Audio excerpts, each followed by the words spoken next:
Are you okay? How long have you been here for? You need help. Come with me. The poor child. Yeah, he's been locked in a room for 10 years. I can't believe it. Obviously his parents didn't even care about him. Yeah, it probably is really going to affect his cognitive development when we teach him things. How is he supposed to involve in a social peer atmosphere? He's not going to know how to speak. I have no idea, but we have a lot of teachers. This is A.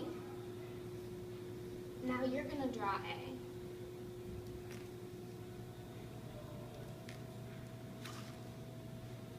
Good job. Yes. Now we're going to do B. Now you're going to do it on your own. Here, draw A. You got it. You're going to do great. Just how we did it before. Don't worry. All right, now you're going to draw B on your own. You got it. Good job. Keep doing it. You're doing so good. Wow, you did a great job. Look at all this information I found about Brett and his parents. Wow, lack of parenting definitely played a role in the way he behaves now. Today we will be talking to you about nature versus nurture, particularly involving the infamous case of the wild child Jeannie, and exploring the role nature and nurture play in motor development, specifically in kids who have been isolated just like Jeannie. In order to do this, let's first discuss nature versus nurture. Nature is the hereditary information received from parents at the moment of conception that signals the body to grow and affects our characteristics and skills.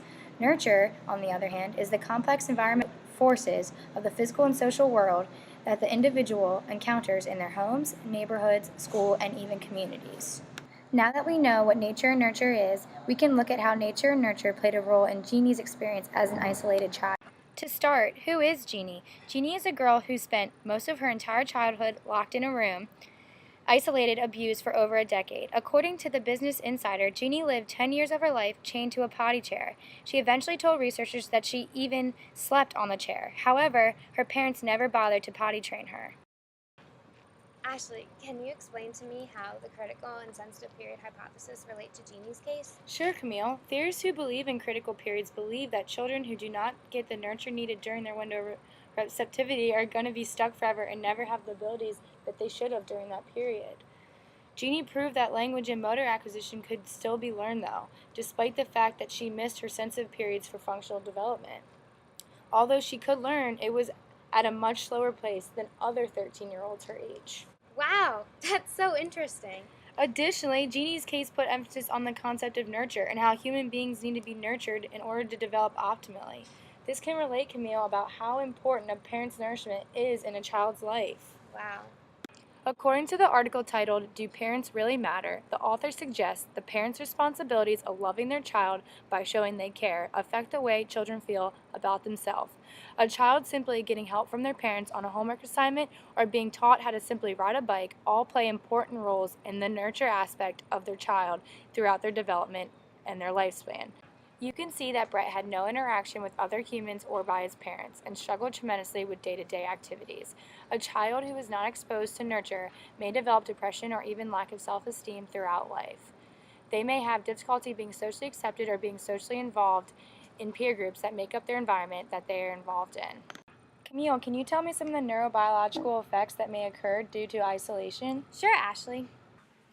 According to the article, The Enduring Effects of Abuse and Related Adverse Experiences in Childhood, researchers found that childhood maltreatment has been linked to a variety of changes in brain structure and function and stress-responsive neurobiological systems. Moreover, early stressors contribute to an individual's emotional and physical well-being. The article also discussed how early life stress, such as abuse and related adverse experiences, cause enduring brain dysfunction that in turn affects health and quality of life throughout the lifespan. Dr. Robert Anda and colleagues explored behavioral impacts of childhood neglect. Dr. Robert Anda and colleagues used the Adverse Childhood Experiences ACE study to assess numerous social, behavioral, and health outcomes. The ACE study is an ongoing collaboration between Kaiser Permanente's Health Appraisal Center in San Diego, California, and the U.S. Centers for Disease Control and Prevention. The objective is to assess the impact of numerous interrelated ACEs on a wide variety of health behaviors and outcomes. They found that repeated stress and childhood trauma can lead to hippocampus, amygdala, and medial prefrontal cortex atrophy and dysfunction that mediate anxiety and mood problems. They found that these neurobiological defects from early trauma can lead to behavioral changes such as unexplained panic, depression, anxiety, hallucinations, alcohol, and other drug problems. It is clear that Brett, similar to the infamous case of the wild child, Jeannie, experienced fear and anxiety due to impact in the amygdala, prefrontal cortex, and hippocampus. Also, impact in the hippocampus affected Brett's ability to be able to write and learn new things. Thus, Brett had passed his sensitive period where he was most sensitive to learning a skill. He was still able to learn skills such as speaking and writing, however, learning was not as optimal. Similarly, in Jeannie's case, she was unable to learn how to speak optimally due to her isolation and abuse in childhood. However, she still was able to make improvements in her speech and functional tasks. Researchers discussed how amygdala defects also can contribute to mood fluctuations and social attachments. Another example of neurobiological defects from early trauma is the impact early stress has on the hippocampus. The hippocampus plays a role in memory storage and retrieval. Thus, there is a hippocampal and amygdala size reduction in childhood trauma, and this causes deficits in memory function. The article also touched on how environmental experiences influence the expression of the genome.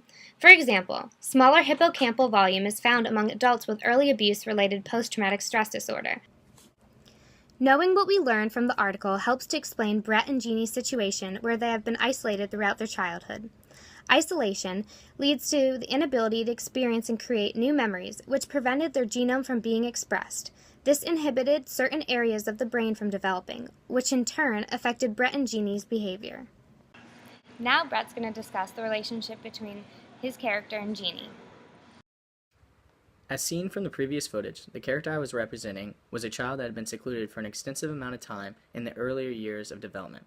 The study I looked at sought to explain human evolution through the nurture perspective and shines a light on why people, such as the character portrayed in our video, struggle socially and intellectually in life. The nature perspective has been around since the earliest known humans ever existed. It is human nature to hunt, feed, and survive at all costs. But how did we progress to where we are today? Researchers believe that this is the doing of the nurturing aspect of human development. A proper nurturing environment has been shown to increase cognitive capabilities and social interactions, which explains our growth as a species over time. We became smarter and more social, and the natural savage in us took a backseat to a more intellectual human being. This adaptation explains why in examples such as Jeannie, we see natural savage behavior such as aggression and extreme intellectual inabilities. As we displayed in our video, my character was aggressive and had difficulty communicating in social situations. Learning was even difficult because the synapses are considered use it or lose it pathways. In our instance, the child was never taught basic knowledge, therefore he had lost some of his ability to learn. This concludes our video on nature versus nurture and the role that they played in Jeannie's life. It is important to note that this information can be beneficial for students learning about nature versus nurture, as well as doctors and professionals who are looking to study the impact that early childhood neglect has on an individual later on in their life.